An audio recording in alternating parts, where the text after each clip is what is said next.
Hey guys, this is day one trying to Roblox fruits until I get the blizzard fruit. Let's see what I get.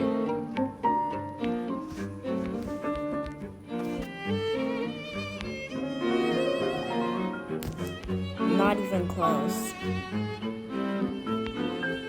And I can't even store it.